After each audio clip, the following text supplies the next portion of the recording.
Welcome to new TV Telugu.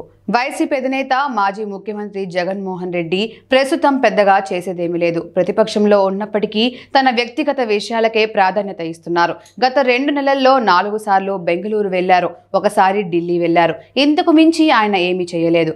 కానీ అసలు చేయాల్సిన పని లేదా అంటే చాలా ఉంది. కానీ జగన్ పట్టించుకోవటం లేదు.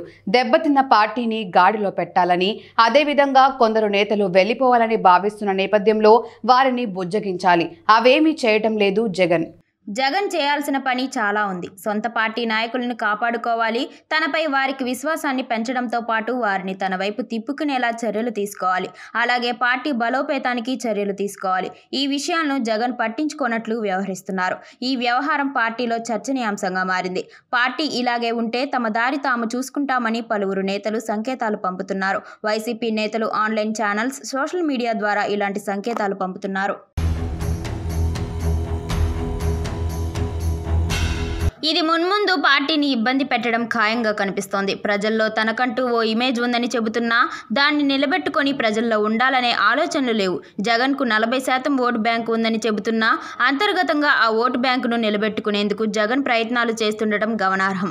ఉదాహరణకు రాయలసీమ లాంటి జిల్లాల్లో వైసీపీ ఎక్కడా కనిపించదు. ఇప్పటికే ఉన్న నేతలు కూడా కేసుల భయంతో అధికార పార్టీ వైపు మొగ్గు చూపుతున్నారు.